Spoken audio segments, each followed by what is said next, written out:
Sage is fighting the fight. He has fought cities. He has fought counties, politicians, naysayers. Hell, he's even fought mayors. Thank you for listening to Sage and the Houseless Movement, a weekly show dedicated to the news and views of the homeless locally and worldwide. And all other things considered homeless? Yes. Broadcasting live from your Alexa device, the Radio Free Network app, iOS, WMBU.org, Many Voices United, and the RadioFreeNetwork.com. And now, from some wooded area in Akron, Ohio, here is Sage the Rage Lewis. Naysayers and mayors. Is that intro a rhyme that I didn't really realize? Naysayers and mayors. They're about the same people. Naysayers and mayors. What's up, party people? Another exciting episode of Sage Against the Machine. Sage yelling into the wind and nothing happening. It's pretty much it. Pretty much my life. I just yell and nobody gives a shit. They found out. They found the secret. You just ignore me. Nothing happens. I had them on the run for a while. I was scaring them with my big bad words. Now they're like, whatever. It's just Sage. Well, we're going to have to see about that. We got to run for office, party people. There's no other way. We have to take over our own government. We must get these lousy, no good, rotten politicians out of politics.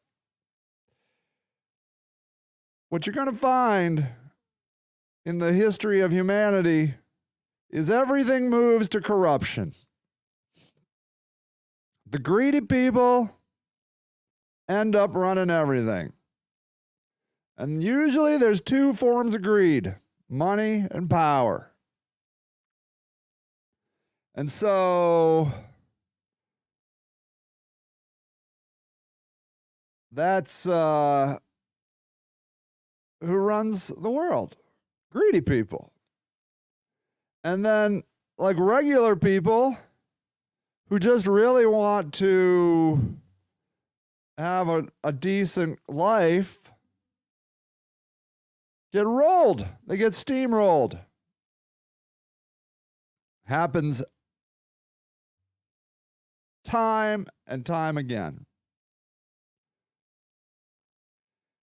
And so we have to fight against that force of nature. We have to fight against the inevitability of tyranny. Because it's not inevitable. We are more than them. There's way more of us than them. Way more. Did you watch this movie, 12 Years a Slave? My kid, man, he's into, like, he picked two doozies. He just turned 17. He's really into film, and he's like, we're watching hardcore films, like, every night. You know, none of this Meet the Fockers kind of crap, or, you know, A Weekend at Bernie's, although we do need to watch Weekend at Bernie's. I think we watched it and we turned out it was didn't hold up well. I can't remember, actually. We watched this week Schindler's List and 12 Years a Slave. Holy crap. Schindler's List, you know, I've watched it several times and it's great, great tragedy. But I don't know, man. That 12 years a slave just punched me in the gut in a new kind of way. I don't know what it was, but filled me with rage. Rage and saging. That didn't work. Sage of the rage. A mage, but not a page. Breaking out of a cage. Look, these are all rhymes from my childhood. The fourth graders came up with those rhymes. 12 Years a Slave is a nightmare. A nightmare. It's about a guy who gets kidnapped, a black guy, kidnapped and forced into slavery for 12 years. A free man. Nothing happened to the kidnappers, of course, because black people couldn't go to court against white people back in the day. Don't be stupid. That's just stupid. Allowing black people to sue a... Oh. Luke Linden dropping the real rhyme. Luke Linden says, despite your rage, you're still just a rat in a cage. Smashing Pumpkins. That's it. Isn't that it, Luke? These artists, man, they have a way of pointing stuff out so succinctly. You're just a rat in a cage. You can't get out of the cage. But I was watching, as I'm watching the horror of 12 Years a Slave, I'm watching these two white people, these evil white people. I'm not saying all white people are evil. I'm just saying these two people who were white and evil, surrounded by black people. And I kept thinking to myself, what the hell, man? Kill these fuckers. Kill them. That's what I'm yelling at my TV. Kill the white people. And the wife, there was a whole speech she had. She's like terrified of that. I'm like, yeah, you should be terrified of that. Look, I'm just going to tell you the whole, I'm giving you spoilers. There's a woman, a black slave woman, begs the hero to kill her. He won't do it, of course. And then she's like, well, I won't kill myself either. So, why? Why is it that we allow ourselves to live a life as rats in cages? Why? Talked to a man yesterday, highly intelligent man, highly educated, highly attuned to technology, super useful, worked at a company, has been working at the same company for, 20 years. Got to get a part-time job. He's now working 4 to 10 p.m. shelving groceries. Or he's the guy that shelves food, You know how there's a grocery store and then there's food and there's shelves? Well, he's the guy that takes the food and puts it on the shelf. The shelfer? What is that guy called? Guy that puts the food on the shelf. Stocker. He's the stock guy.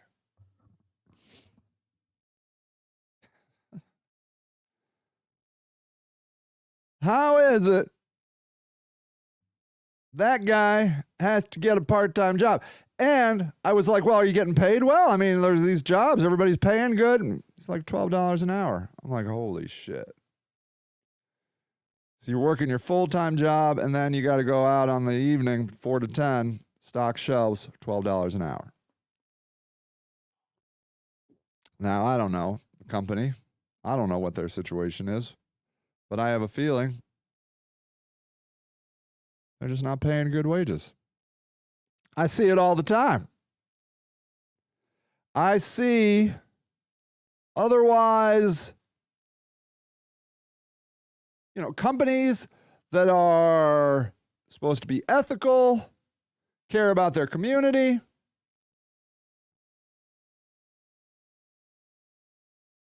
Giving shit wages. Shit wages.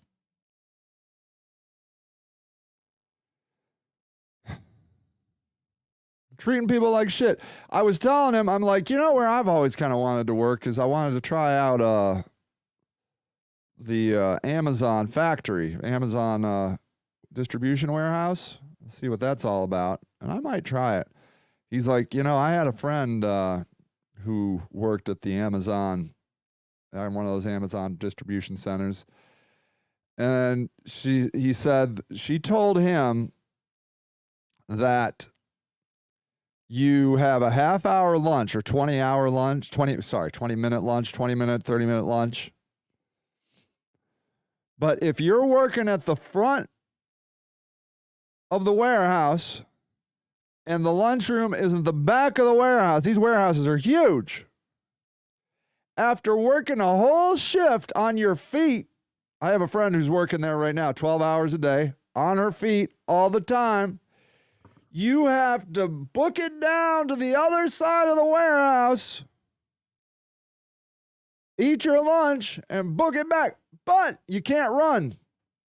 If you run, you're automatically fired. So you just have to do that speed walking thing. So as if you aren't tired enough, you want to take your break. Your break is on the other side of a huge warehouse. If you want your break, you got to earn it because you can't eat on the floor. You can't sit down and relax on the floor. Don't be stupid. There's only one place to eat, in the lunchroom.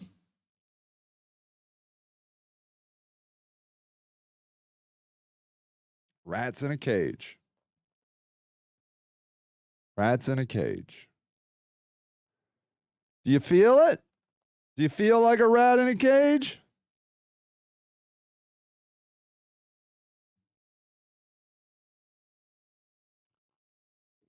Do you realize that all you are is a dollar sign to your country? That's all you are. Is a way for rich people to get richer. That's the only thing you're here for. Do you understand that? Or you're here to help more powerful people become more powerful. Tell me a place where that is not true.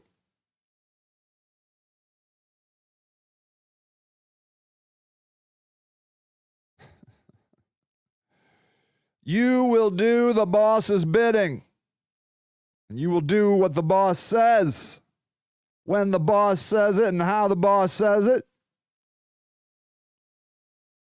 You will be fired.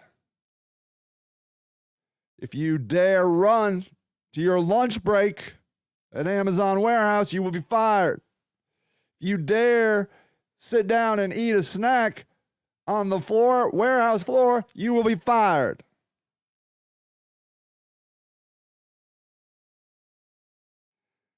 And repeatedly, the people who are getting most abused by this system are poor people. The people that really need the money.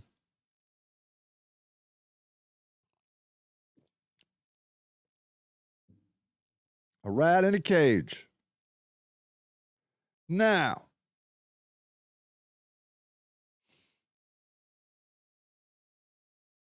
take my houseless friends. You think they're a rat in a cage? Sure, they got their own cage. But if you're going to have a cage, we all have cages. I got a cage. You got a cage. My houseless friends have a cage.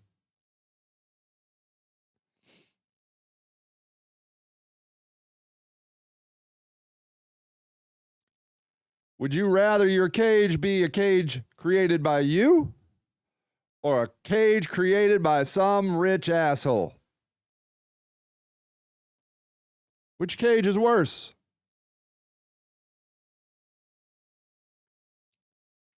I believe my houseless friends are closer to salvation than most of us. Their cage is just one drug or so away.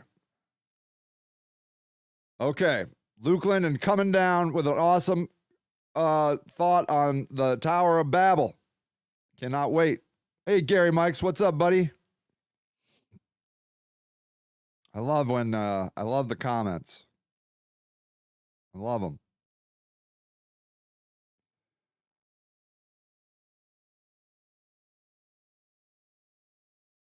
Is it possible that a homeless person got a taste of freedom and is hella reluctant to go back? You know what I've seen time and time again?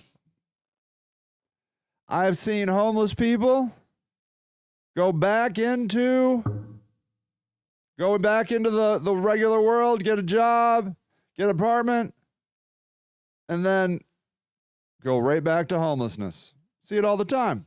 All right, Luke Linden. Here we go. Luke says, Louis Ginsberg tells this midrash. Midrash, if you'll remember, is a genre of storytelling. A midrash. Oh, yeah, midrash. Okay. If you remember, is a genre of storytelling that rabbis tell to explain various passages. These stories, hold on. Let's see. 1 second. These stories attempt to use a holy imagination to deepen our understanding of the Bible. This is so wonderful. Louis Ginsberg tells this story to help us understand what could have happened on the Tower of Babel. Come, let us build us a city and a tower. Many, many years were spent building the tower. It reached so great a height that it took a year to get to the top. A brick was therefore more precious in the sight of the builders than a human being. If a man fell down and met his death, none took notice of it. But if a brick dropped, they wept because it would take a year to replace it. So intent were they upon accomplishing their purpose that they would not permit a woman to interrupt her work of brick-making when the hour of birth came upon her. Molding bricks, she gave birth to her child, and tying it around her body in a sheet, she went on molding bricks. The Tower of Babel was one project that people came so focused on they lost their humanity. There was no appreciation of God's stunning gift of existence. People wouldn't notice the spectacular sunrises and sunsets on the tower, only the brown bricks. People wouldn't notice the amazing variety of trees. They would only note them in a ledger as commodities to build the tower. Food had no flair or flavor. It was reduced to a flavorless gruel that only had nutritional content for the workers. Wow. That's huge. And you know where I see that, Luke? The stars, man. The stars. We have washed out the stars. Most of us can't even see them, even if we would want to see them. They're gone. Luke says, of course we want out of such a system. Of course we need reminders that we're human beings and not human doings. Ooh, I forgot about that catchy phrase, human beings, not human doings.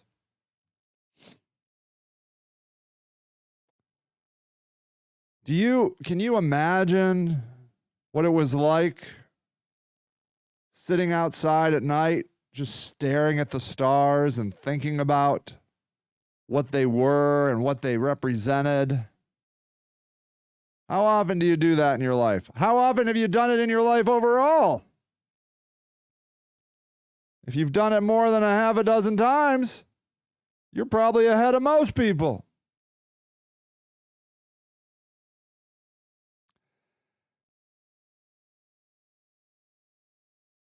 We must wake up to the realization that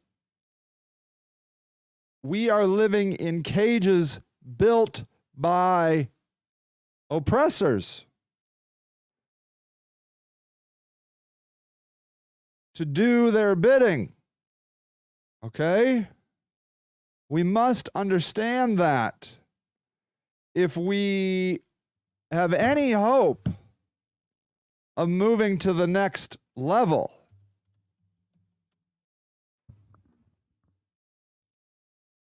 Now,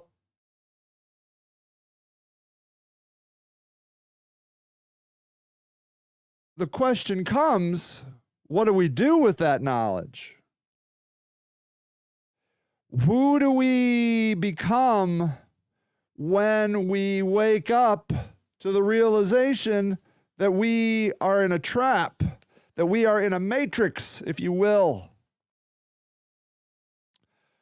What do we do with that knowledge? Now, in the movie The Matrix, you take the pill and you jump right out, right? You jump out and now you're in the real world.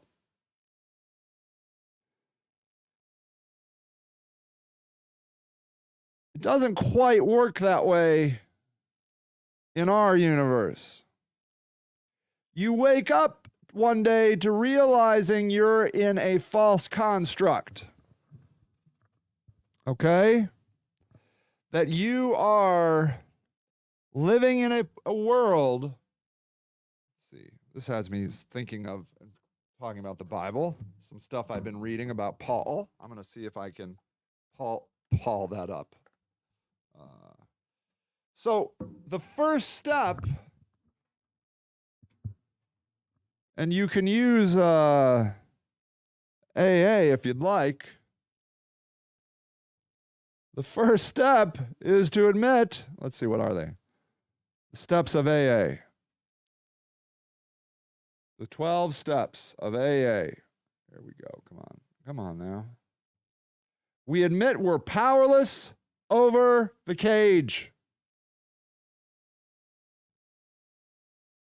See, I've never liked that we're powerless. I don't know, man. Are we powerless? Well, let's just keep going down. Instead of using alcohol, we're going to use the cage. Step 1, we admitted we're powerless over the cage, that our lives have become unmanageable. Okay? Luke says the vision is economics of neighborliness, according to Walter Brueggemann, where we know the name of our neighbor and seek the common good. The only cage we have is the responsibility for one another. That's beautiful. I don't see how you can get out of all cages without dying.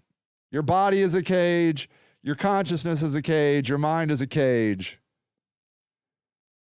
But you can trade cages, right? And Luke here is suggesting that the cage we need to find is the cage of responsibility for one another. Step 2, Alcoholics Anonymous. We came to believe that a power greater than ourselves could restore us to sanity. There it is. A power greater than ourselves. And what Walter Brueggemann and Luke Linden are saying is a power greater than ourselves is our community. Step 3, made a decision to turn our will and our lives over to the care of God as we understood Him. So we let go and let God. And by that, and a lot of people have a problem with, they like, let's see if I can find these notes. Let's see here. That they're like, well, page 195, 200. Okay.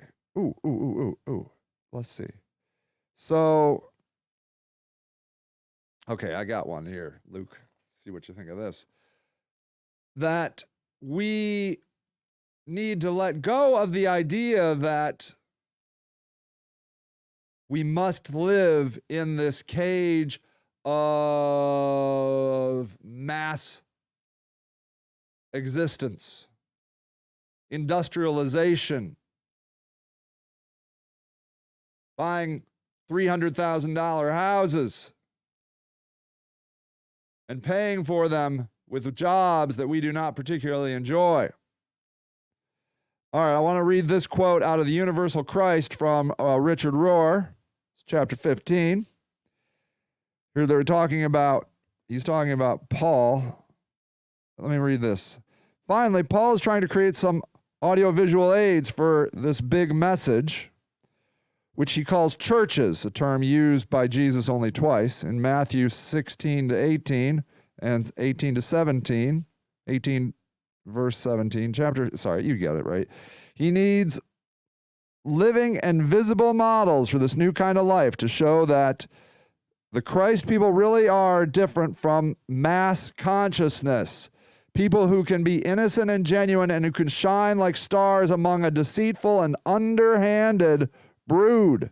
In his thinking, we were supposed to live inside of an alternative society, almost a utopia, and from such fullness go out to the world. Instead, we created a model whereby people live almost entirely in the world, fully invested in its attitudes towards money, war, power, and gender, and sometimes go to church.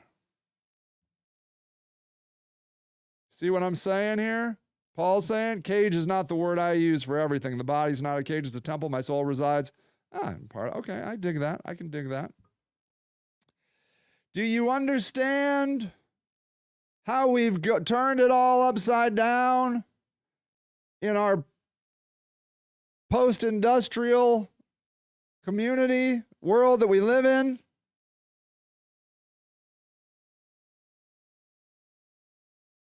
Totally dig Rohr, says Luke Linden. Me too, man. This guy takes me... I love it when people can take me on a psychedelic journey without having to use drugs. Richard Rohr does that for me a lot.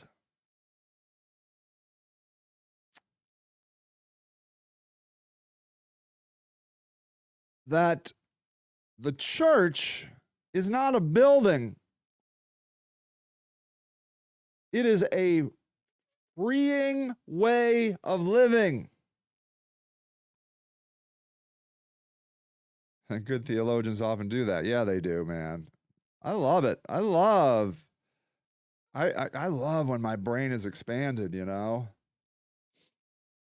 I think I'm going to get back into psychedelics. I did acid once when I was in college, and it was great. But I think after... I don't know. We'll see. I'm on an antidepressant right now, and I hear that that's not good. I hear that, like, doing antidepressants and psychedelics is not a good mix. So, and I don't know if I really want to get off of my antidepressants to do that. I don't know. We'll see. It's something I keep in the back of my mind. Church is a people, a movement, a community that's living counter-narrative to war, domination, etc., says Luke Linden. That is the message, right? Like when you go to church, when you go to see Luke at church at the UCC on the square of Medina, which you should do, he is there to remind you, to give you a boost so that you can take the church with you after he inspires you. But what happens often, almost always, is that they just go for the hour and then they leave the church. They leave the church. They walk out of the church and leave the church. We got to remind people that we need to be in that psychedelic mindset where, doggone it, where did I go?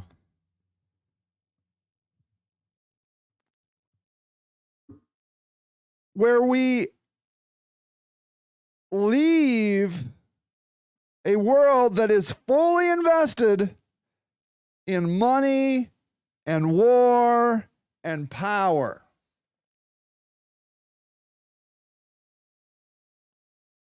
We spend almost all of our time in the world of money, war, and power.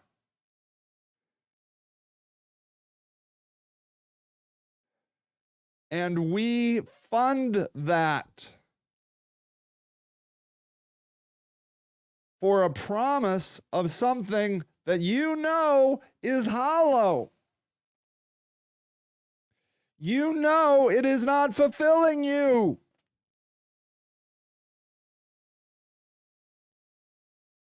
And that's why when I see my homeless friends dip in and out of homelessness and house and being housed, I know what's happening. They're like, this is stupid. This job is stupid. This apartment sucks. I'm surrounded by people I hate. I'm doing shit I hate. I'm going back to the woods. Because you know why? Because they took the pill and they realized that the woods is not as terrifying as we all think it is.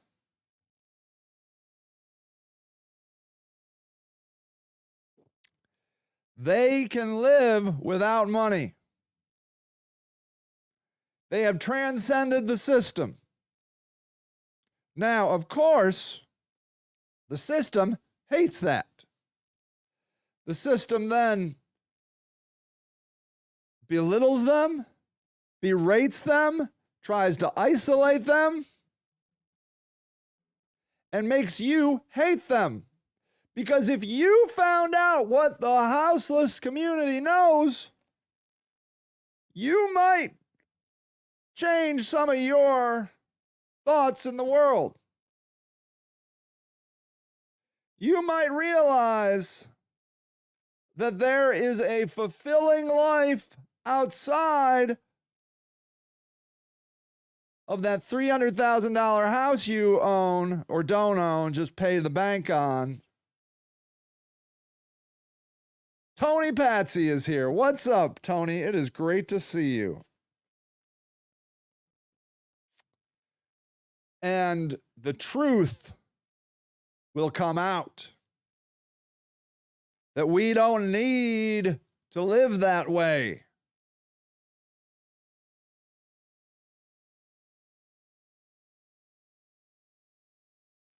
And that is the huge fear. And may I say, we're seeing it in little drips and drabs, people that are not coming back to work after the coronavirus. They're like, you know what? Screw that. Screw people telling me I gotta they're gonna force me to take an injection I don't want to take. They're gonna tell me when and how to work and how fast to walk. Screw that. I'm just gonna stay over here. Keep doing. Tony says, getting through this thing called life. I missed you, Tony. Just plugging away, right?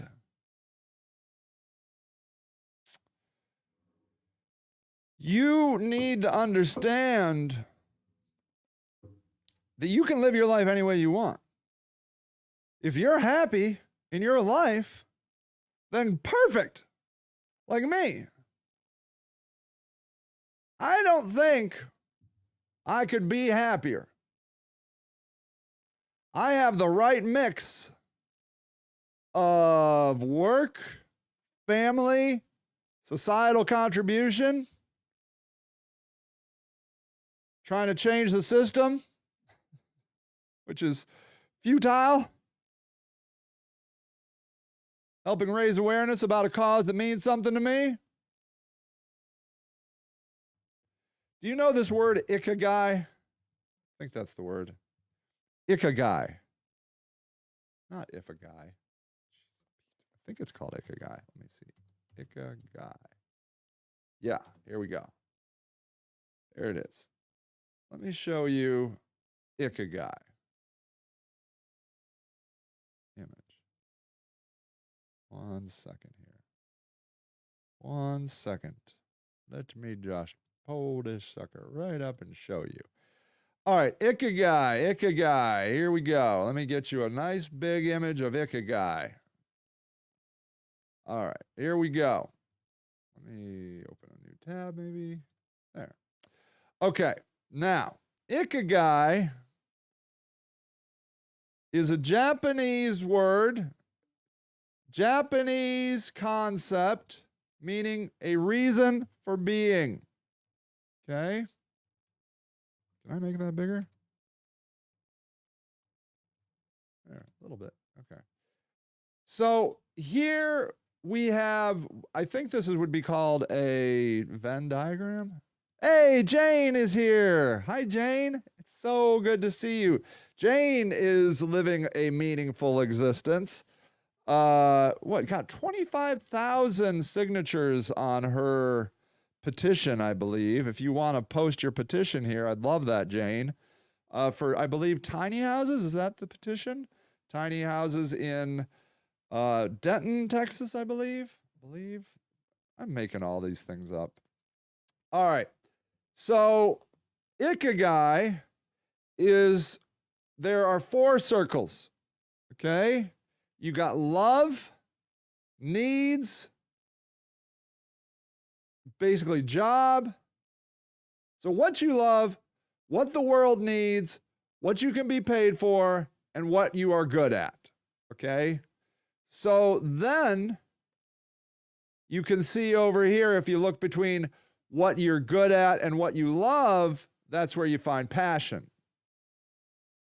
If you go from what you love and what the world needs, that's a mission.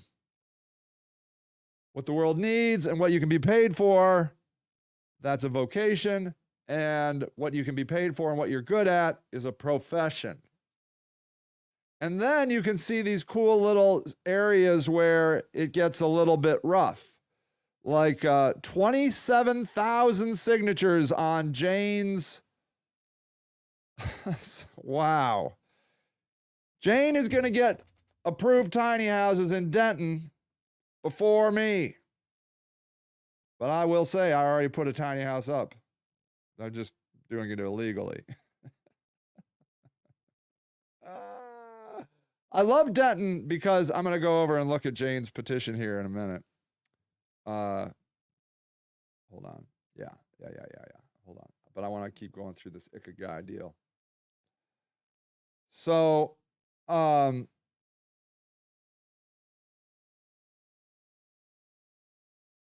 what you'll have is, like, if you can see here where if you do what you love and what you're good at, you have satisfaction, but you might feel useless. If you do what you love and what you need, then you could be delightful and fullness, but no wealth. Like if you don't get what you're paid for, you see. So that where I was, what I was good at, what I loved, and what the world needs. That was me for 2 years when I was just running the homeless charity, and it was stressful. It was stressful because my wife was like, "Hey, man, I'm running this whole house and I'm paying for a lot of this charity stuff." And so I went back to our company so I could earn some money, you know. And so then the downside, if you're doing what you can be paid for and what you're good at, but not what you love, you feel empty. You're comfortable with feeling of emptiness, which I think a lot of people do. And then you can also, if you're doing what the world needs and what you can be paid for, excitement and complacency, but a sense of uncertainty, it says. And then ultimately, if you can find the middle where you meet all these things, you've met Ikigai. Okay? Where you have touched all of these areas. And I've been very influenced by this. And I feel like I'm really close. what the world needs, what I can be paid for, what I'm good at. Now, what I can be paid for, I use by staying in my company, which I enjoy very much anyways. So that, like, I haven't, like, I suppose a complete ikigai would be, for me, I would be getting paid for doing homeless work. But I've kind of decided not to do that. I've made a conscious effort not to take any money for my charity work because, first of all, I think that people get resentful of that. They're like, oh, well, I'm just paying Sage's salary. I really want to just help homeless people. And secondly, I sort of feel like it lessens the spiritualness of the work. So for me, I have found where I'm happy right now is I'm still doing marketing work for a few clients that I really enjoy working for. And then I do this like outreach work and that sort of thing, you know? So that where I am right now is incredibly fulfilling. And I feel like I'm pretty close in this ikigai circle. See? Now let's go over and look at Jane's. Here, let's watch her video. Look at this. Hi, what's your name? My name is Shay. Yeah, and how long have you been on the street? About 2 years. And what do you think of the tiny house village concept? I think the concept is great. I hope that it works out. I really wish that you could make this into fruition, you know, like not just be a concept. And it sounds like a great thing to me. Hi, what's your name? Jacob Norris, And how long have you been on the street? 9 months. Oh, wow. And what do you think of a tiny house village? Amazing how he knows exactly. This is what we want. We want to be able to build something for the community, do something for the homeless people, and able to be there and have stuff for the community. Great. Thank you. My name is Joseph Reed. I'm 65 years old. I've been homeless approximately 10 years. 10 years. Jan approached me today with the idea of the tiny village, and I became immediately impressed with it. I have multiple skills that I told her that I like to use to help in the construction and the operation of it. I think it's a very good idea, and I would like to see the city and whoever else get on board with helping making this project for real. You know what I love about a guy like that is, like, obviously he's very thoughtful, very smart, but he's also great on camera. Like, I run into all these homeless people that are great on camera. It's unbelievable. Is that good enough? Hi, what's your name? I'm Tony Parker. Tony Parker. Okay, and how long have you been on the street? I've been on the streets almost 2 months now. Look at this guy. Would you ever look at that guy and be like, yep, there's a homeless guy? No. Okay. Look at that shirt. Like, it looks pressed. What do you think of the tiny house village concept? I think that's a great idea, and I think it'll really work because we, the ones that's out here in the streets, and we kind of, our tents and stuff are structured kind of like how you're planning to do the tiny home Listen to this guy, man. village. And I think that that's a great idea, and it would work because we'd become more like a community. More like a community. You know, banding together to help each other, you know, achieve our goals. That was actually what broke us up, that our continuum of care said that it was, the community was too good, and we were, people were loving being homeless so much that they wouldn't go into their stupid housing. Hi, what's your name? My name is Greg Eisworth. Yes, and how long have you been on the streets? 1.5 years. Everybody knows. Wow. I interviewed these people at the shelter. Ooh, interesting. Yeah. Yeah, unfortunately. Yeah. And what do you think of the tiny house village? Well, I've been speaking to her, and I believe it's a great idea. I believe it's a fresh start for the community. I believe it's going to do some good, and I believe it's a starting point for the people that are in need, that people don't understand that... people don't understand. Homeless people, community have had a bad something happen to them. People don't understand, and they don't want to understand. Them in their life, and they need to progress, and this is a great start, is what I believe. And my name is Greg Eisworth. And he approves that message. See, what I love about that video is these are the stories that Continuum of Cares do not want you to hear. That the homeless service providers are making all their millions, literally millions of dollars from the federal government by burying these stories. Okay? Ask any homeless person. Okay? Now look, did you see my video? Did you see my video? Now I want to show you my video. Hold on, let me show you my video. What's the matter with me? Okay, hold on. Okay, check this out. Do you hear that sound? That sound is all because of you. That is a working shower, and the toilet's reseated. We have our stationary pipe tub. We just have to finalize that. But they're using it actually right now. They're pouring water right out of here, but we can make it better than that. This is a huge move. All right, so to give you a breakdown of what this cost, I think the toilet was what, $100? This shower was the most expensive thing. I got the cheapest one I could get, but it was about $250. It came with it was this cool enclosure, and it came with the handle and the shower head. I bought probably another $50 in parts, and that sink was just in the house. For the homeless community, what are we at? Say $500?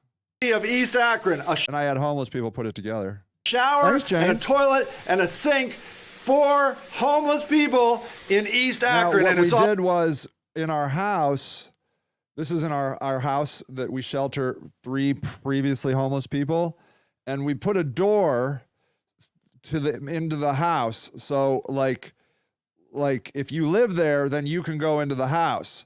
But if you don't live there, then you can go down. Thanks, Tony. Thank you, Jane. You then can go down into the basement area, and it's always open. You go whenever you want. Let's see. Do I have anything else to say about this? All because of you. Thank you so much. And what I want you to know is, I mean, look at it. It's not pretty. It's not beautiful. I didn't spend thousands of dollars on the aesthetics of it. But you know how I came up with this idea? I was in the garden where we have tents, and I was talking to Andrew, and I was talking to Kenny. Okay, Andrew and Kenny live there. Okay? And I said, "Hey man, what would you like?" I said this. I literally said this. And now, mind you, I've been working with homeless people for years. Okay?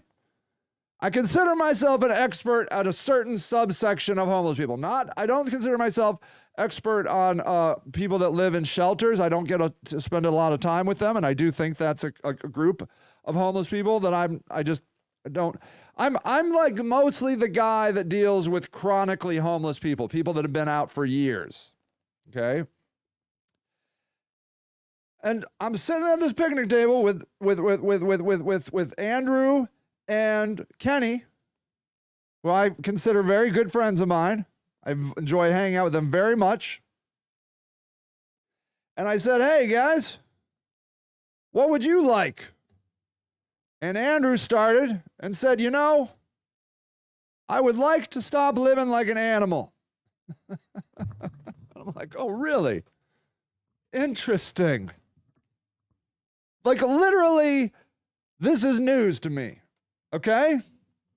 I have sheltered both of these men for years, but I never asked them the question, "What would you like next?"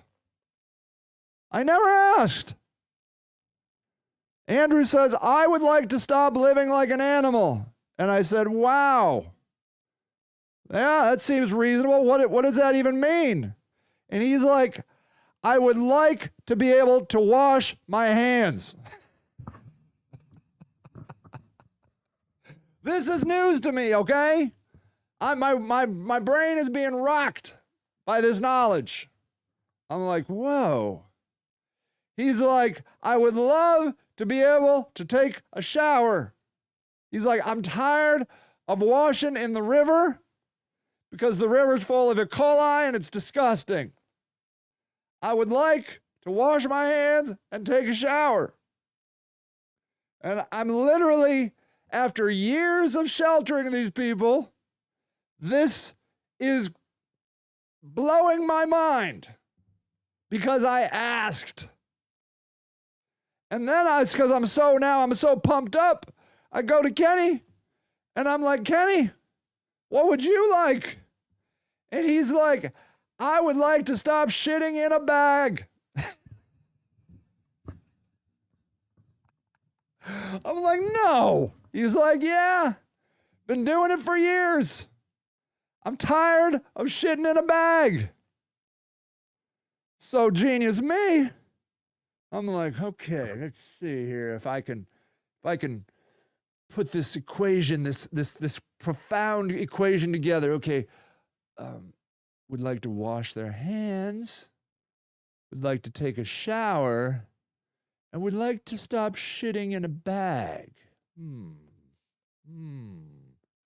Is there anything in society that does those things? I said to myself,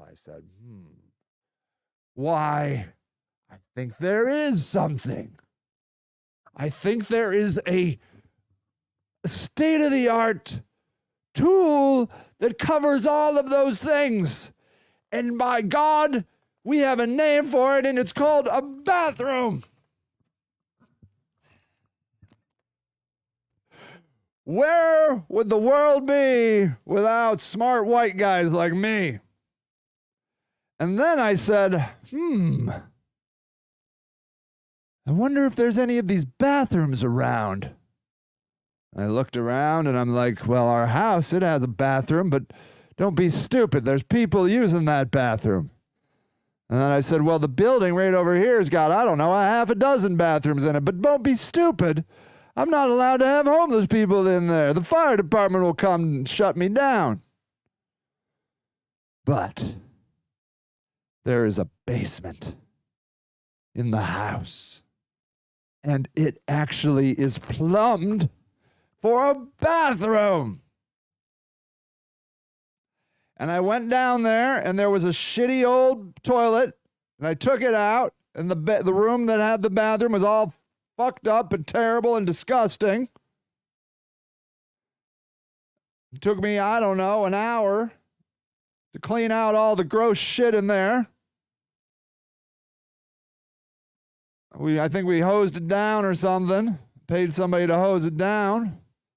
Ran water through all the pipes. Turns out all the pipes work fine.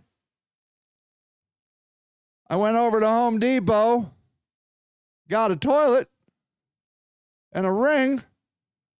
It took me about a day to get a toilet set up.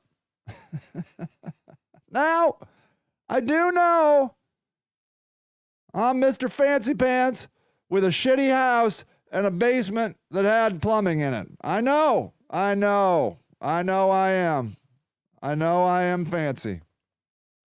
I know all you guys can't be doing all that. None of you guys got anything like that. A basement with plumbing in it. Don't be stupid. I get it. I'm an elitist snob. I got a basement in a shitty house in a shitty part of the city with some shitty plumbing. So I get it. I get why you can't do it.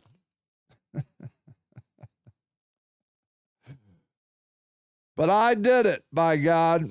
And then, because I had an $850 water bill because the city of Akron fucked up the entire billing of the entire city, I got set back a little bit, so I had to do a fundraiser for the shower. Now, I don't know what I've raised. $800, $900. So I have now paid for the shower plus some. Okay? Because I'm telling you, the whole thing probably cost me $500, And I did hire homeless people. I will say that. I hired, we put in 2 doors, okay? So I forgot about the doors. That's true. I put in a door to block off the stairs to the house, and then I put in another door because then I saw Andrew down there shitting, and I'm like, hey, Andrew, how's the toilet? He's like, the toilet's great, but I could use a door. And I'm like, well, I'm really catching on here. I'm asking people shit, and they're telling me what they need. So I got another door. So I don't know. The project maybe ends up being $1,000 with labor because I hired people to put in the plumbing. I hired people to put in the doors. It's $1,000. Whatever.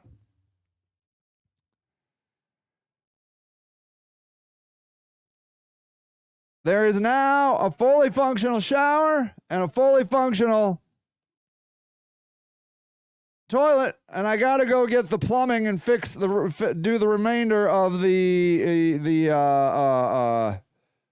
sink, which the house came with all this PEX, the PEX stuff, and I just get some shark bites and, screw it in, and it's super easy. I like to do those shut-off shark bites. They're about $8 or $9 each, but they're so easy to use. Love it. So, that all happened because for the first time in my life, I asked a homeless person what they wanted after I gave them a tent. Okay, they had the tent. What they wanted next, it wasn't I need a free house. It wasn't I need free anything. They just wanted a shower and a toilet and a sink. Okay? It's amazing what you learn when you talk to people. Amazing. Now, I have one tiny house. I just got a shed over at Sam's Club for $800, and I do want to move all my tents to tiny houses. And it's for one reason. People keep destroying my tents. They get mad at a person in the tent. I've had a tent burnt down. I had tents get cut up constantly. I had a guy throw a bunch of 2x4s on another guy's tent. I'm fine with tents. They're just, I need something when the big bad wolf comes, he can't just huff and puff and blow that tent down. And that's why I want to move to tiny houses. And I think they might be a little bit more insulated, and they can have a lock on them, blah, blah, blah, blah, blah. So I think that's my next goal, is to put up more of these tiny houses. I would like to get out of the tent business altogether, at least in our garden, if just so they last longer. But what do I got? 2 or 3 tents right now. They're fine. Tents, and I'll tell you what I love about a tent. When a person leaves, I just take the tent that's all ragged and messed up, and I throw it in the back of my pickup truck, and I throw it away with all the junk in it, all the needles, all the gross crap. Just throw it all away. It's awesome. It becomes like a trash bag. It's wonderful. It's wonderful.